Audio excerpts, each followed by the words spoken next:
holding the door open, panatilihing bukas. Holding the door open, panatilihing bukas ang pintuan. Ano nga bang pintuang ito na tinutukoy sa ating pong devotion ngayong umaga?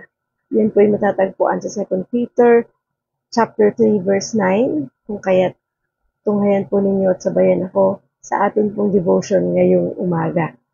Good morning, this is Ate Mabs. Magandang umaga po sa inyong lahat. At nawa po ay nasa mabuti kayong kalalagayan. Kumusta po kayo? Kumusta ang inyong tulog? At kumusta po ang inyong gising ngayong umaga? So, today is Saturday, August na pala. Today is August 2. Naku po. Pangalawang araw ng Agosto. Magandang umaga po sa inyong lahat. At nawa po ay magkasama tayo ngayon sa ating pong devotion live dito po sa ating Mavs TV at sa God Loves You Movement Facebook page at sa ating YouTube channel, Ate Mavs TV. Magandang umaga po sa inyong lahat. Good morning. Gising na po tayo at tayo po ay magsisimula na sa ating pong devotion ngayong umaga. Good morning po sa inyong lahat. Napakaganda po ng ating pong pagninilayan ngayong umaga na kukunin po natin sa 2 Peter 3 verse 9. Kaya po ito ay nasa bagong tipan at kung kayo ay pareho ng Bible, kung sa inyong Bible ay pareho ng Bible ko, yan po ay matatagpuan sa page 308 ng bagong tipan. Ayan. Sige po. Simulan na po natin ang ating pong devotion this morning. Again, magandang umaga po sa inyong lahat. Hindi ko alam kung kailangan ko pang i-share. Pero alam niyo po ang good news? Praise God. Meron na po tayong Wi-Fi. May internet connection na tayo. Hindi na tayo naka-data. Yes. Praise God. Diba? Napakabuti ng Panginoon. To God be all the glory. After almost 3 weeks ba? Parang ganun po. More than 3 weeks na nga po ata. Diba? Na tayo walang internet connection, walang wifi, pero hindi tayo tumigil sa pag-devotion every morning. And I praise God for that dahil talagang hindi tayo pinabayaan ng Diyos na hindi makapag-devotion ngayong itong mga nagdaang araw bagamat wala tayong wifi. Pero God is good all the time. All the time, God is good. Thank you, Lord. Diba, napakabuti ng Diyos. Talagang maging lang po tayo. Mapagpasensya. Kasi talagang ginawa na rin namin ang lahat ng follow-up na pwedeng gawin. Pero in His time talaga, may tamang panahon para sa lahat ng bagay. And I praise God for that. Thank you, Lord. Thank you, Jesus. So, ang ating pong devotion ngayong umaga ay kukunin natin sa 2 Peter 3 verse 9. Ang sabi po sa New International Version, "The Lord is not slow in keeping His promise, as some understand slowness. Instead, He is patient with you, not wanting anyone to perish, but everyone to come to repentance." Sabi naman po sa pangalawang Pedro 3 verse 9, magandang balita, Biblia, ang Panginoon ay hindi nagpapabaya sa kanyang pangako, gaya ng inaakala ng ilan. Sa halip, nagbibigay siya ng pagkakataon sa lahat sapagkat hindi niya nais na may mapahamak, kundi ang lahat ay makapagsisi at tumalikod sa kasalanan. Purihin ng Diyos sa pagkabasa ng kanyang salita. Manalangin po tayo. Panginoong Diyos na makapangyarihan sa lahat, pinupuri ka namin, pinasasalamatan sa umagang ito, Panginoon.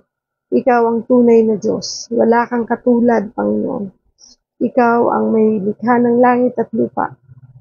Salamat, Panginoon, sa pag-ibig mo at sa buhay na walang hanggan. Nawa, O Diyos, mangusap ka sa bawat isa sa aming lahat ngayong umaga. Tanging boses mo lang ang marinig, Panginoon, at ikaw lang ang maparangalan, mapupurihan at madakila sa mga sandaling ito. Itago mo po ako sa iyong likuran, Panginoon. Give us the wisdom, the knowledge, and understanding, and fill us with your love and your Holy Spirit. In Jesus' name we pray. Amen and amen. Good morning po muli sa inyong lahat. Magandang umaga, Ate Lucy. Ayan, so good morning po. Ngayong araw na ito ay sobrang masaya because we have already the Wi-Fi, no? Thank you, Lord. To God be the glory. Purihin ng Diyos. Maraming salamat po, Panginoon. Marami na tayong pwedeng magawa. Okay, so ngayon po ang ating pong verse sa pagninilayan ay kinuha natin sa 2 Peter 3 verse 9 at ginamit po natin ang YouVersion Bible app.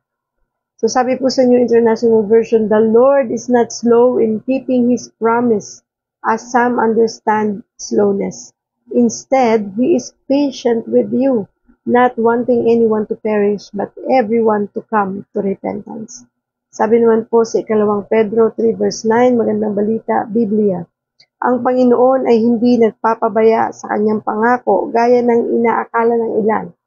Sa halip, nagbibigay siya ng pagkakataon sa lahat sapagkat hindi niya nais na may mapahamak, kundi ang lahat ay makapagsisi at tumalikod sa kasalanan. Purihin ng Diyos sa pagkabasa ng kanyang salita. Napakabuti ng Panginoon. Isa na naman pong napakagandang reminder nito para sa ating lahat na ang Panginoon ay hindi kailanman nagpapabaya sa kanyang pangako gaya ng akala ng iba. Sa halip, nagbibigay siya ng pagkakataon sa lahat sapagkat hindi niya nais na may mapahamak, kundi ang lahat ay makapagsisi at tumalikod sa kanyang kasalanan. Ganun tayo kamahal ng Diyos, no? Sobra siyang mapagpasensya. Patient, no? Sa totoo lang, gustong-gusto na niyang bumalik eh. Kaya lang, hindi pa siya bumabalik kasi napakarami pang tao na hindi pa nanunumbalik sa Panginoon. Hindi pa nagsisisi sa kanilang mga kasalanan at hindi pa lumalapit sa Diyos. At ayaw ng Diyos na ang mga tao ito ay maiwanan, no? Napakabuti ng Panginoon. So our title this morning is Holding the Door Open. Yung panatilihing ang pinto ay nakabukas. Yan. So habang nakabukas ang pintuan, pumasok na tayo. Diba? Kasi baka mapagsarahan tayo. At kapag nasarado na yan, ay hindi na tayo makakapasok. At nakakalungkot po yun. Ayaw natin na hindi tayo makapasok doon, lalo na yung mga mahal natin sa buhay. At kapag hindi tayo nakapasok doon, wala na. Wala na pag-asa. Kaya nga please, bago dumating ang Panginoon, kailangan nating gawing makapasok sa pintuan na ito. At ito pong ating pag-uusapan ngayong umaga kung kaya sabayan po ninyo ko. Good morning, Ate Ella. Magandang umaga po sa inyo. So, sabi po dito sa 2 Peter 3 verse 9, Peter writes to encourage his friends. Sinulat niya ito upang ma-encourage ang maraming tao at ang kanyang mga kaibigan. Sabi nga po dito, the Lord isn't really being slow about His promise, as some people think. No, He is being patient for your sake. He does not want anyone to be destroyed, but wants everyone to repent. Sabi sa Tagalog, ang Panginoon ay hindi nagpapabaya sa kanyang pangako gaya ng inaakala ng iba. Sa halip, nagbibigay siya ng pagkakataon sa lahat sapagkat hindi niya nais na may mapahamak, kundi ang lahat ay makapagsisi at tumalikod sa kasalanan. Iyan pong verse na yan ay matatagpuan natin kung ganito ang inyong Bible sa page 308. Ayan, sa Bagong Tipan. Halos bandang dulo na po yan. Sa Bagong Tipan. Pangalawang Pedro 3 verse 9.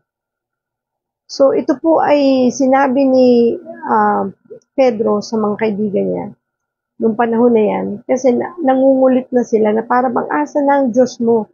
Ang tagal na, hindi siya nagpaparamdam. Parang ganun yung gusto niyang sabihin. Na anong kanyang ginagawa? Nasa na siya? Ginunaw na niya ang mundo sa pamamagitan ng baha, ang dami niya nang ginawa, pero bakit nasan siya ngayon? Ang sagot ni Pedro, sabi dito, mga minamahal, huwag ninyong kalimutan na nasa Panginoon, verse 8 po ito, ang isang araw ay tulad ng 1,000 taon, at ang 1,000 taon ay tulad ng isang araw lamang. So sa Diyos, ang 1,000 taon ay isang araw lang sa Diyos. Kaya sa atin, parang ang tagal, no? Bakit wala pa si Jesus Christ, hindi pa siya bumabalik? At di niya pa binibigay yung buhay na yung buhay na dapat para sa atin. Yun ang pagkakaya.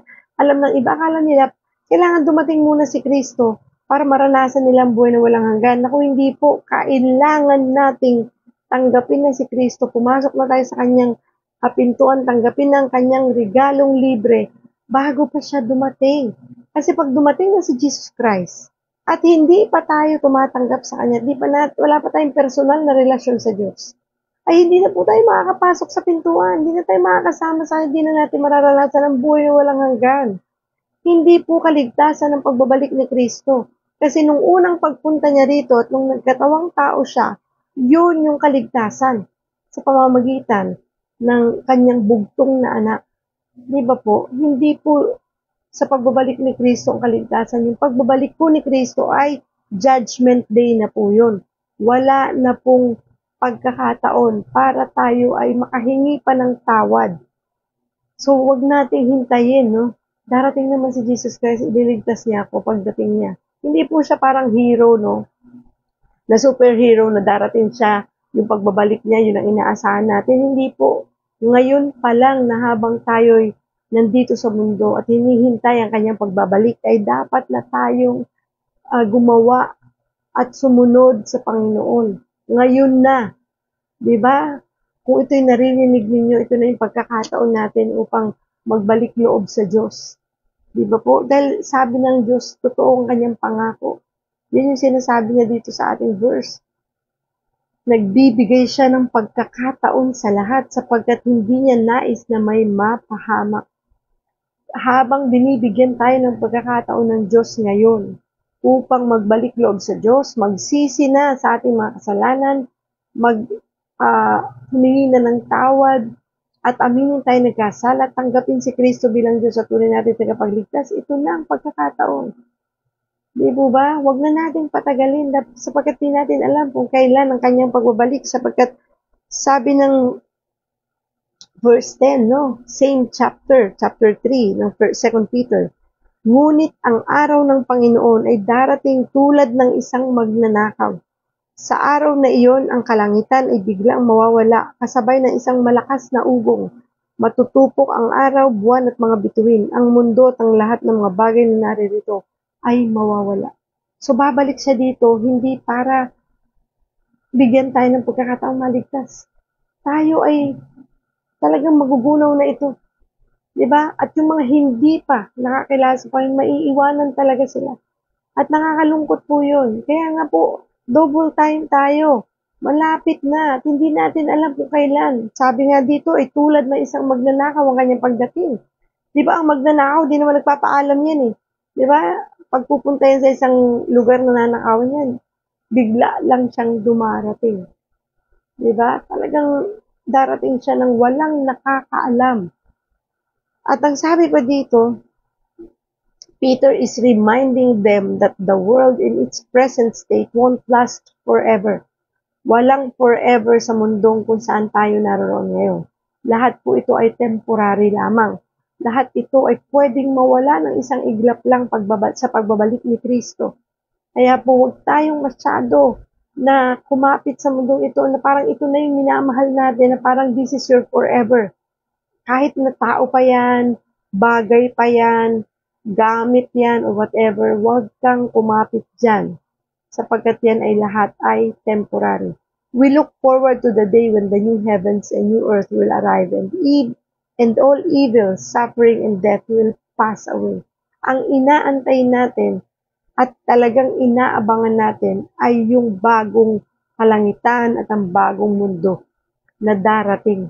At ang lahat ng kasamaan, suffering, death will pass away. Matatapos po ang lahat ng yan at mawawala yan.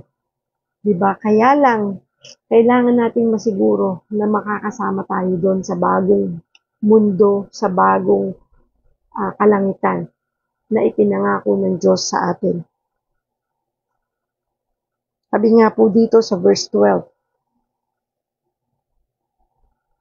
habang hinihintay ninyo ang araw ng Diyos, magsikap kayong mabuti upang dumating agad ang araw na ang kalangitan ay matutupok at ang mga bagay na naroon ay matutunaw sa matinding init.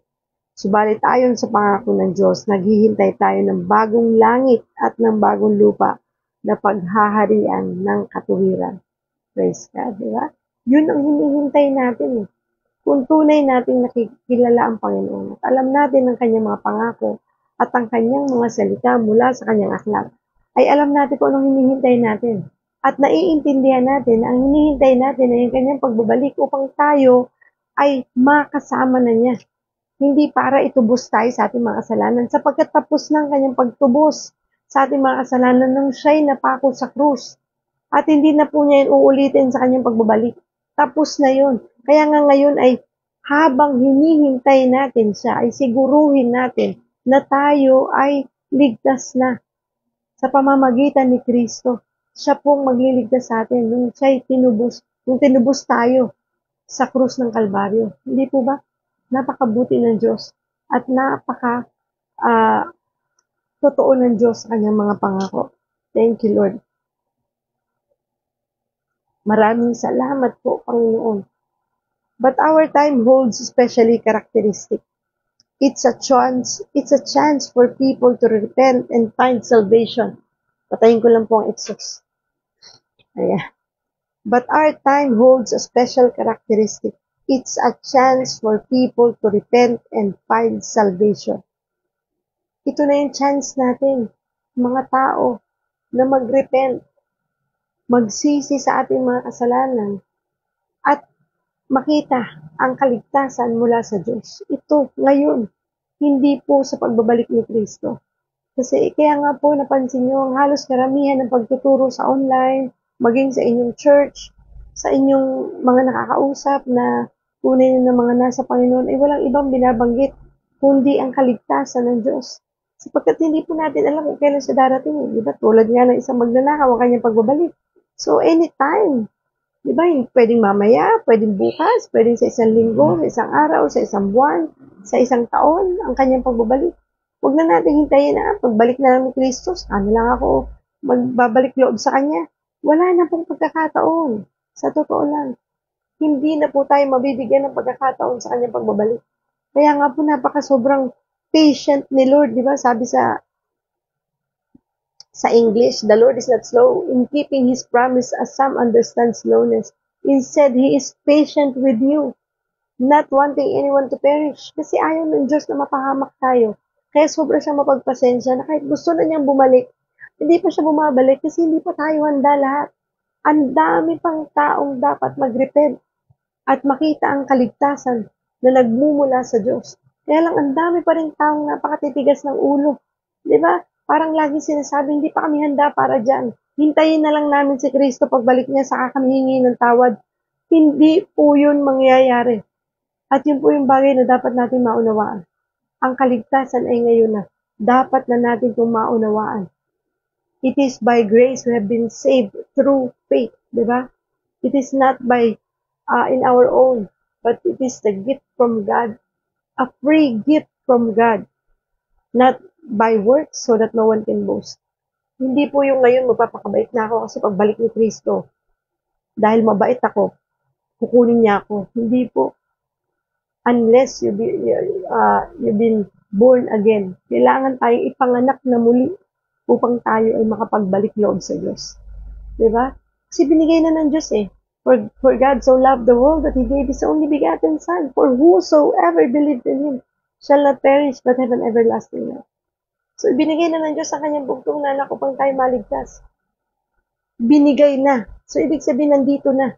Kailangan na lang nating tanggapin. Kailangan na lang nating bigyan ng pagkakataon ng Diyos sa buhay natin na makapamuhay siya. Diba? Kasi po sa totoo lang ang mundo ito ay sobrang dami ng temptations, mga bagay na gagawin tayong busy, i-focus tayo, guguluhin ang isip natin para hindi tayo tumingin sa Diyos at makita natin ang kalwalatian ng Diyos. Talagang ang daming panggugulo ng kaaway. Kasi ayaw niya na tayo mapunta sa Panginoon. Ang gusto niya sa Kanya tayo mapunta. Kasi pagbabalik ni Kristo, kung sino ang hindi nakakilala sa Diyos, kung sino ang hindi tumanggap sa Diyos, ay talagang kay Satan mapupunta. At ayaw ng Diyos yun. Kaya sabi niya dito, ayaw niya na may mapahamak. Kaya nga, sobra siyang patient na, sige lang, habang may pagkakataon pa kayo mga anak, gawin na ninyo ang pagtanggap at ang pagsisisi sa inyong mga kasalanan, mag-repent na kayo ngayon pa lang, habang di pa ako bumabalik. Kasi sa pagbabalik ko, wala nang pagkakataon. Darating si Kristo, judgment day na. Kaya please, pagkakataon natin at tayo naman ang mga nakakilala na pagkakataon na ibahagi na ang salita ng Diyos sa iba. Sapagkat kung hindi nila ito maririnig, walang magkukwento, walang magsasabi sa kanila, paano nila ito malalaman? Sa totoo lang, huwag nating iisipin na, alam naman na nila si Kristo, kilala na nila. Hindi po eh. Maraming tao ang akala nila kilala na nila si Kristo, pero hindi pa pala. Hindi nila nauunawaan ang mga bagay na ito. Kung kaya't sino magpapaalam nito sa kanila, sino magsasabi nito sa kanila, sino ang magkukwento nito sa kanila, walang iba kundi tayo mga nakakilala na sa Diyos. Kaya huwag natin ito pagdamo, lalo tigit sa ating mga mahal sa buhay. Sabi nga, nung isang, hindi lang po Sabi nga po nung sa amin pong devotion last Thursday, sa fellowship natin online, sa God Loves You, talagang kailangan natin siguruhin, kasi marami po ang mga anak na ipinanganak na Kristiyano na ang pamilya. Kristiyano si nanay, si tatay, nung pinanganak sila, Christian na ang kanilang pamumuhay, pero hindi po ibig sabihin nun ligtas na sila. Kailangan masiguro na ang kanyang mga anak ay tumanggap sa Diyos. Tumanggap kay Kristo bilang Diyos at tunay nilang tagapagligtas. Kaya nga po ako talagang tinatanong ko yung mga anak ko, gaano ka kasiguro na tinanggap mo na si Kristo bilang Diyos mo at tunay nilang tagapagligtas? Kailangan po patanggapin mo pa kung kinakailangan mo. Sa ganun ay masiguro natin. Kasi akala ng iba, pag ipinanganak ka ng Kristiyano, dahil Kristiyano ang nanay tatay mo, ay Kristiyano ka na rin. Hindi po ganun yun. Ligtas ka na rin. Hindi po ganun. Kaya kailangan po na sila ay magkaroon ng sarili nilang faith. Sila ay talagang tumanggap din sa Diyos, tumanggap sa Panginoon bilang Diyos at tunay nilang tagapagligtas. I hope malinaw po yun. Jesus, in His kindness, is holding the door open. Pinapahintulot ng Diyos at pinababayang bukas ang pintuan, giving time for more people to turn away from destructive living and come to Him. Binibigyan pa tayo ng pagkakataon ng Diyos, ng oras para tayo ay tumalikod na sa mundong ito na mga sobrang destructive at tayo magsisi na sa ating mga kasalanan at lumapit na tayo sa Diyos at makapamuhay tayo ng naayon sa nais ng Diyos. Huwag na natin pong patagalin. Kung meron ng mga taong kumakausap sa inyo patungkol sa salita ng Diyos, inaakay na kayo na makakilala sa Diyos, tanggapin si Kristo bilang Diyos at tunay niyong tagapagligtas, magsisi na sa ating mga kasalanan, ito na ang pagkakataon, tanggapin mo na. At huwag mo na pong i-reject si Jesus Christ. Please. Kasi po maraming tao nire-reject eh. Di ba? Di pa ako handa para dyan. Huwag muna ngayon. Kailan? Kung hindi ngayon, kailan? Di ba ang sabi nga, hindi natin alam kung kailan darating si Kristo. Any time of the day, any time of the week, any time of the month, any time of the year. Darating siya. So, kailan mo sasabing, pwede na, ready na ako? Pag nandiyan na si Jesus Christ, wala nang pagkakataon. Huli na ang lahat. So, please, kung mayroong kumakausap sa inyo, huwag niyo na pong talikuran niya. Dahil ang pagiging anak ng Diyos at lingkod ng Diyos ay pwedeng ipagsabay kahit ikaw ay isang busy nanay, busy empleyado, busy sa negosyo, busy sa pag-aaral, kahit pa sabihin busy ka sa lahat ng yan, pwede mong tanggapin si Kristo. Kasi akala ng iba, parang magiging busy na nga ako, dadagdag ko pa yan, parang ganun. Hindi po ganun yun. So, dapat naiintindihan natin yun, no? It's a relationship. Hindi po yan yung parang may gawa. Kasi parang namamindset yung iba na, pag ako naging Kristiyano, naku, maglilingkod ako sa church, mabibisi ako dyan, kailangan maging natin ng ganun. Hindi naman po yun. Huwag yung isipin yun. Huwag tayong masyadong mag-overthink. Praise God. Yan. Hallelujah. So, hindi po ganun, no? Hindi po ganun ang ibig sabihin nun. Ang ibig sabihin po, pag tinanggap mo si Kristo, you have that personal relationship with the Lord na ang buhay mo ay nakaangkla na sa Panginoon at ang buhay mo ay tunay na magagabayan na ng Diyos. At yung pagsunod, yung pag-attend sa mga fellowship, pag-attend sa Bible study, pag-attend sa church. Talaga naman nag-a-attend tayo sa church, di ba? Talaga naman may church kayo ina-attend. At alam niyo po, kapag tinanggap niyo na si Kristo as your Lord and Savior, pag naiintindihan mo talaga ito, at talagang kumikilos na ang banal na spirito sa buhay mo, yung pagsunod, madali na eh. Nagiging magaang na. Hindi ito magiging parang hindi ito burden, hindi ito parang part ng kabisihan ng buhay mo na para bang dagdag pa yan sa intindihin ko eh. Hindi. Kasi naiintindihan mo eh. Bakit ko to gagawin eh? Di ba?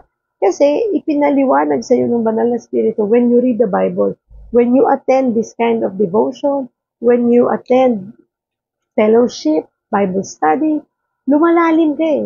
The more lumalalim yung relationship mo with the Lord, yung pagsunod, nagiging madali. Di ba? Bumabait ka nang hindi mo namamalayan. Nabibitawan mo yung mga vices mo na hindi mo namamalayan. Di ba? At ang nakakapansin yan, yung mga tao sa paligid mo. Uy, nagbabago ka na. Kasi yung mga dati mong barkada, iniiwasan mo na. Yung mga manginginom mong barkada, hindi mo na barkada ngayon. Yung mga mahilig sa nightlife mong barkada, unti-unti lumalayo ka sa kanila ng kasi parang hindi ka na nag-enjoy sa mga ganon. Hindi ka na masaya na sugarol ka, hindi ka na masaya na manginginom ka, hindi ka na masaya na babaero ka. Lahat yun, tinatalikuran mo na. Hindi yun dahil sa sarili mong kakayahan, but because the Holy Spirit is working in you and convicting you. Talagang kumikilos na ang Panginoon. At yun ay pagbabago na talagang kusa na nangyayari sa buhay mo. That's the transformation. At yung fruit of the Spirit ay talagang nararanasan mo na. Yung love, joy, peace, patience, kindness, gentleness, self-control, di ba? Nang hindi mo na namamalayan. Kaya, do not reject Jesus Christ. Huwag mong isipin na magiging parte siya ng kabisihan ng buhay mo. Hindi po. Yung pagsunod, yung paglilingkod, kusang loob din yun. Bigla na lang mo mararamdaman na parang gusto ko nang mag-attend ng Bible study. Nagkakaroon ka na kasi ng kauhawan ng salita ng Diyos. Parang gusto ko nang mag-attend ng fellowship ng GLYM o ng God Loves You Movement. Parang gusto ko nang mag-church every Sunday. Diba? Yung parang di na kompletong buhay ko pag di ako ma-attend. Kahit na online, offline pa yan or online or face-to-face pa yan. Diba? So, yun yun. Huwag mong isipin na pag tinanggap mo si Jesus Christ, kasi magiging busy na ako, busy na nga ako sa work, busy na nga ako sa ganito, dadagdag ko pa yan. Huwag yan ang isipin mo. Ang isipin mo, yung magkaroon ka muna ng personal na relasyon sa Diyos. When you accept Jesus as your Lord and Savior and you repent sa iyong mga kasalanan, ay talaga pong mag-iiba ang takbo ng buhay mo. Magiging masaya, positibo, at talagang alam mo yung buhay na kahit dumaan ka sa pagsubok, kahit dumaan ka sa kahit anong problema, magiging magaan kasi may kakampi ka na, may kasama ka na, may dinadasalang alam mo at pwede mo pagkatiwalaan. Being a Christian is not a bed of roses, di ba? Hindi yan yung, maging mayaman na ako, maging successful na ako, magkakaroon ako maraming pera, magkakaroon akong bahay at lupa pag naging Kristiyano ako, tapos wala na akong problema. Hindi ganun.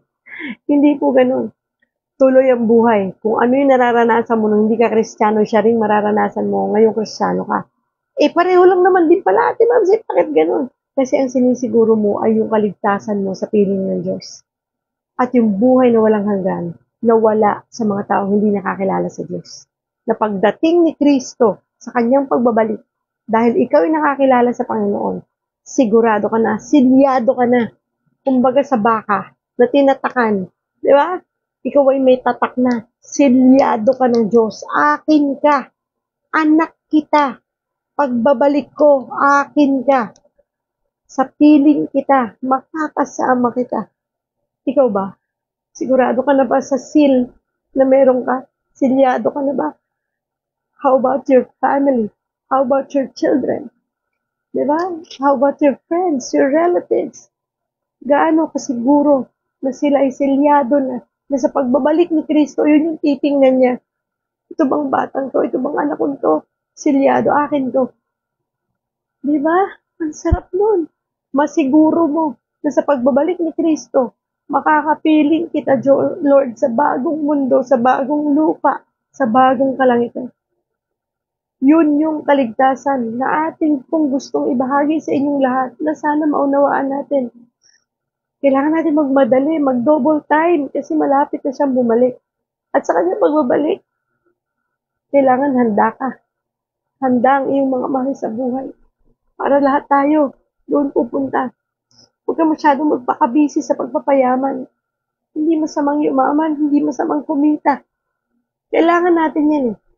Dahil may pamilya tayong binubuhay. Meron tayong kailangan suportahan. Pero huwag mong ubusin ang buhay mo dyan. Because everything in this world are temporary. Only God is forever. Bigyan mo rin ng pagkakataon ng Diyos sa buhay mo. We have 24 hours ng buhay na ito. Sana man lang, isang oras sa 24 hours na yan, meron kang time para sa Diyos. Hindi naman hinihingi ng Diyos ang 24 hours mo eh. Diba? Minsan nga, minuto na lang hinihingi ng Diyos sa'yo, hindi pa natin magawa. Kailan natin ito gagawin? Yung pagtanggap sa Diyos, minuto lang yan eh. Hindi nga oras ang kakainin para tanggapin mo si Kristo as your Lord and Savior. Minuto lang. You can accept Jesus Christ as your Lord and Savior. Hallelujah. Sabi nga, this is our golden opportunity to share the good news of Jesus through His followers. He is actively extending His offer of new eternal life to the world. Ini-extend pa ng Diyos ang kanyang offer para sa ating lahat. Para sa eternal life sa mundong ito. Habang ini-extend ng Lord, i-grab mo na yung opportunity. Huwag ka nang magpatumpik-tumpik. I'm sure, kung dumaan man sa newsfeed mo ang video na ito, baka matagal mo nang naririnig ang tungkol sa pagtanggap kay Kristo bilang Diyos at tunay mong tagapagligtas. Pero hanggang ngayon, sarado pa rin ang puso't isip mo, nagbibingi-bingihan ka. Huwag ka nang magpatumpik-tumpik. It's about time. Huwag ka nang magdalawang isip. Kaya nga, ang sabi dito sa verse 14, kaya nga mga minamahal, habang naghihintay kayo, sikapin ninyong kayo'y madatnang namumuhay ng mapayapa, walang dungis at walang kapintasan. Isipin ninyong kaya nagtitimpi ang Panginoon ay upang bigyan kayo ng pagkakataong maligtas. Iyan ang isinulat sa inyo ng kapatid nating si Pablo, taglay ang karunungang kaloob ng kanyang Diyos. Simula pa kay Paul, na siyang unang naghatid ng mabuting balita sa maraming tao, ay talagang hindi na siya tumigil hanggang umabot na sa maraming tao, hanggang umabot na sa atin. At itong pagkakataon natin upang magbahagi ng salita ng Diyos sa iba. Tayo rin naman ng mga nakakilala na sa Diyos, huwag kayong tumigil, please. Huwag kang titigil sa pagbabahagi ng salita ng Diyos. Hayaan mo kung ayaw ka nilang pakinggan. Basta ikaw ginawa mo ang iyong dapat gawin bilang anak ng Diyos. And those who respond to that invitation will find the peace of God's presence. Yun yung bagay na hindi mo kayang kunin sa mundong ito. Yung kapayapaan na tanging Diyos lang ang makapagbibigay. Kasi maraming tao nagtatanong, ano naman ang pagkakaiba kung tanggapin ko si Kristo? Kung sabi mo, Ate Mobs, pareho lang naman pala. Diba? Magkakaproblema pa rin naman pala ako. Pero alam niyo po yung kapayapaan na matatanggap mo mula sa Diyos ay hindi ka mo makakamtan kung wala ka sa Panginoon. Yung fruit of the Spirit na matatagpuan sa Galatians 5. Fruit of the Spirit. Yung pag-ibig ng Diyos. Yung kapayapaan ng Diyos, yung patience ng Lord, yung goodness, kindness, gentleness, self-control, yun yung matatanggap nating regalo mula sa Diyos. Kasabay pa niyan, yung kaligtasan ng buhay na walang hanggan.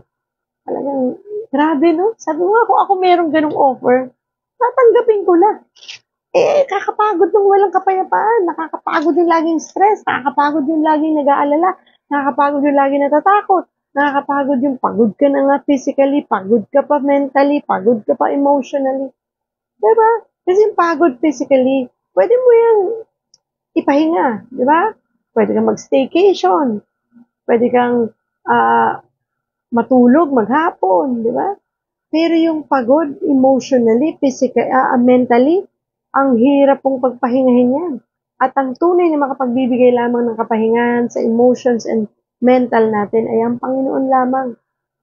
Siya lang talaga, wala nang iba.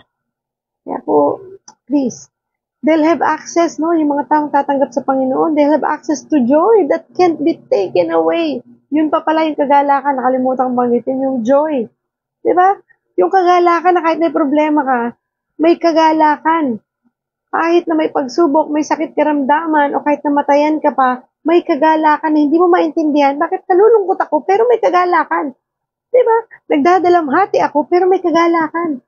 Yung hindi mo, yung parang ikaw na lang ang nag-iisip na malungkot ka, nagdadalamhati ka, pero sa ikaibuturan ng puso mo, sa ilalim nito, may nararamdaman kang joy na hindi mo maintindihan. So, pag meron kang ganong nararamdaman, entertain mo yun. And sige lang, Lord, thank you. I know that that joy comes from you. Diba? Thank you, Lord. And sabi dito, they'll have access to joy that can't be taken away by circumstances. Hindi kayang tanggalin yung joy na yun na kahit na anong pagsubok, problema, difficulties, tragedies, whatever. Hindi kayang tanggalin yun dahil tinanim na yun ng Diyos sa'yo the moment tinanggap mo siya as your Lord and Savior at nagpatuloy ka sa paglilingkod sa Kanya. They can develop a relationship with the living God who loves them without reservation. Walang what ifs, walang but, walang pero, walang kasi. Ganon tayo kamahal ng Diyos. Yun yung relationship na meron ka sa buhay na Diyos kapag tinanggap mo siya as your Lord and Savior. Yun ba meron ka pag wala ka sa Panginoon? Pag namumuhay ka sa kasalanan? Wala ka ng lahat ng binanggit kong yun. Pero kapag tinanggap mo si Lord at nag-repent ka sa iyong mga kasalanan, lahat ng sinabi ko, the gift of the Spirit, relationship with the living God, ay matatanggap mo. The joy, the love, the patience, the hope, the kindness, the gentleness, the greatness. Meron kang lahat ng yun. The self-control. Sarap, di ba? Yun yung wala. Kaya sakala ng iba yung pagtanggap sa Diyos, parang, di ba? Kasi hindi nila naiintindihan. At sino magpapaunawa nito sa kanila kung hindi tayo magsasalita? Tayo ng mga anak ng Diyos. Tayo na sinasabi natin nakakilala na sa Panginoon. Di ba? So, He wants everyone, lahat, all of humanity, invited to the party of Jesus Christ, invited to turn away from their old life of destruction. Iniimbitahan tayo ng Diyos, away, no, mapalayo sa mga distraction ng mundong ito.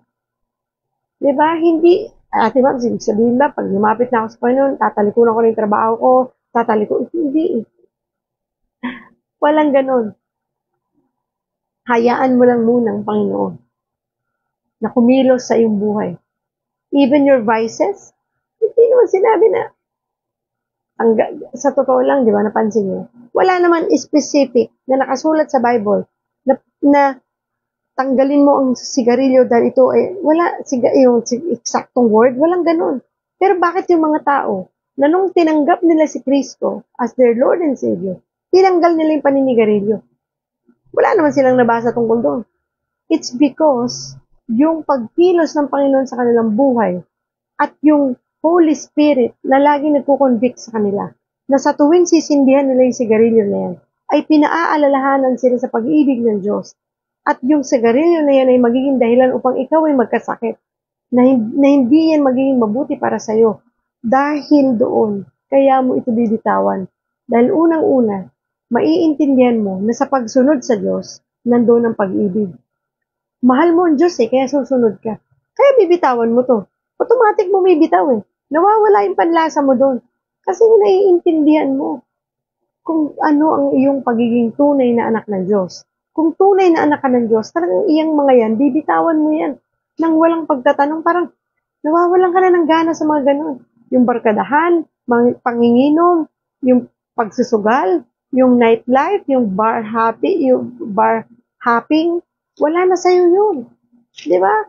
Kasi parang kusa na hindi mo naman intentional ginagawa, pero nawawala na sa sistema mo, parang, di ba? Parang hindi na ako dyan. Kasi naiintindihan mo ang kanyang salita. Ngayon kung hindi mo pa yan ginagawa at naiintindihan, repent. Lapit ka sa Diyos. Isuko mo yan sa Panginoon nang sa ganun bitawan mo na yan. Di ba? Bitawan mo na yan. Thank you, Lord, for this message talaga. Napakaganda. To come to Him and know Him, experiencing His life-changing love, to be with Him and follow Him today and into eternal life. Yun yung gusto ng Diyos. To come to Him, to know Him, experience His life-changing love, to be with Him and follow Him today and into eternal life. Ang sarap ng buhay na ganun. Di po ba? Yung alam mo kung kanino ka nakakapit. Focus on God alone. Focus on God. Focus on God. Huwag ka nang tumingin sa kung saan. Huwag mong pakiramdaman yan. Huwag mong intindihin ang sinasabi ng utak mo. Intindihin mo yung nandiyan pag-ibig na nagmumula sa Diyos. Doon ka mag-focus. Diba? At sigurado, makaka-move on ka. At makakangiti ka. At siguradong mapagtatagumpayan mo ang buhay na ito dahil sa Panginoon. What an amazing chance we have been given, and you get to participate. You can help spread the word, making God's offer of life known. Diba? Amazing talaga yung chance na binigay ng Diyos sa atin. At yung makapag-participate ka pa, yun ang the best. Diba? Kasi hindi mo lang ito narinig. Talagang tinanggap mo si Kristo at nagkaroon ka ng personal relationship with the Lord. At ngayon ay nagbabahagi ka na ng salita ng Diyos sa iba. Hindi na lang nanatili ito sa sarili mo. Binahagi mo na. Kasi masaya ka na. Nag-uumapaw ang kagalakan na nagmumula sa Diyos.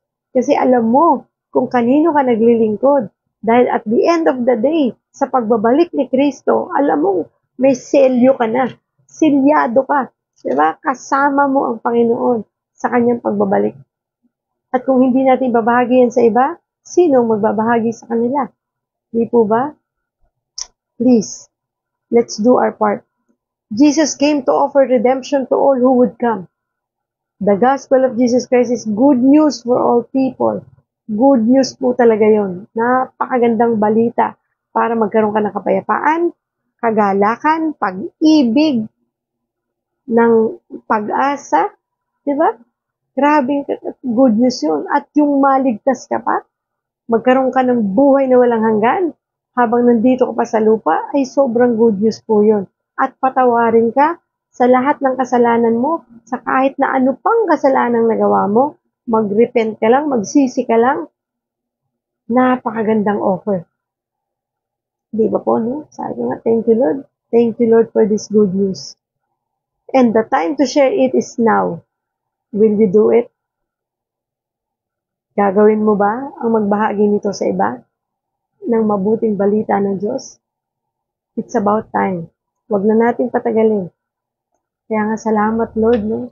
Kasi hanggang ngayon, pinapanatili ng Diyos na bukas ang pintuan para makapasok pa tayo, lalo tigit sa mga taong hindi pa nakakilala sa Diyos. Kaya huwag niyong sayangin ang pagkakataong ito. Ang Diyos ay bukas upang tayo ay makapasok at tayo ay makalapit sa Kanya. All we need to do is to repent. Kaya naman kung kinakausap ka ng Diyos ngayon at nais mong ang buhay mo ay isuko mo sa Panginoon at ang lahat ng kasalanan mo ay isuko mo sa Panginoon at ihingi mo ito ng tawad at ng kapatawaran at tanggapin mo si Kristo bilang Diyos at mga tunay ng tagapagligtas. Sabayan mo po ako sa maikling panalangin ito upang magkaroon ka ng pagkakataong makilala siya. Sige po.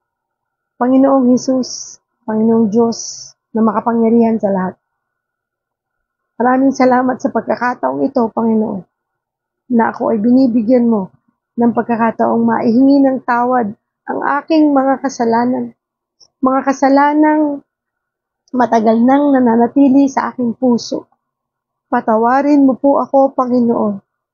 Ako po ay nagsisisi sa mga kasalanang ito na matagal ko nang itinago sa aking puso at isipan. Patawarin mo po ako sa mga kasalanang nagawa ko sa inyo sa aking kapwa, sa aking sarili. Tulungan mo ako, Panginoon, Pagharian mo ang aking buhay. Inaamin ko na ako'y makasalanan. Tinatanggap kita bilang aking Diyos at tunay kong tagapagligtas. Samahan mo ako, Panginoon, sa buhay kong ito. Tulungan mo akong makapagbagong buhay. Pagharian mo ang buhay ko, Panginoon. At nawa, O Diyos, ay makasunod ako ng buong puso, buong kaluluwa at buong lakas. Maraming salamat po, Panginoon, sa pagkakataong ito. Sa pangalan ni Jesus. Amen. Ngayon nais kong ipanalangin kayong lahat. Diyos na buhay, dakila at makapangyarihan sa lahat. Maraming salamat po, Panginoon, sa pagkakataong ibinibigay mo sa amin. Salamat po, Panginoon. At ang pintuan ay patuloy mong hinahayaang bukas upang kami makapasok pa. Upang kami, Panginoon, ay magkaroon pa ng pagkakataong makilala ka. Salamat, O Diyos, sa patuloy na panawagan mo, sa patuloy na ibinibigay mo sa aming pagkakataon. Salamat sa pag-ibig mo, Panginoon, at sa buhay na walang hanggan. Salamat at ibinigay mo si Kristo bilang aming Diyos at upang magbayad at tumubos sa aming mga kasalanan. Salamat, Panginoon, sapagkat binibigyan mo kami palagi ng pagkakataon. Thank you for everything, Lord. Thank you for this life. Thank you for this opportunity, Lord. Nawa, Panginoon, sa mga taong nakakapanood ngayon. Tulungan mo sila, O Diyos, na maging matapang na magbahagi ng iyong salita sa iba upang makita nila ang iyong kaluwalhatian at magkaroon kami ng oras upang mas makilala ka pa namin, Panginoon. Sapagkat sa bawat paglalim namin sa relasyon namin sa iyo, ay mas lalo kaming lumalakas, lalo kaming tumitibay at lalo kaming nananampalataya sa iyo. Maraming salamat, Panginoon, di mo kami iniiwan at hindi mo kami pinababayaan kailanman. Salamat, O Diyos, sapagkat buhay ka, dakila at makapangyarihan sa lahat. Salamat sa iyong katapatan, Panginoon. Nawa, O Diyos, kami rin ay matutong sumunod sa iyong kalooban. Matuto kami, Panginoon, na magkaroon ng oras para sa iyo. Basahin ang iyong salita at pagnilayan ito at manalangin araw-araw.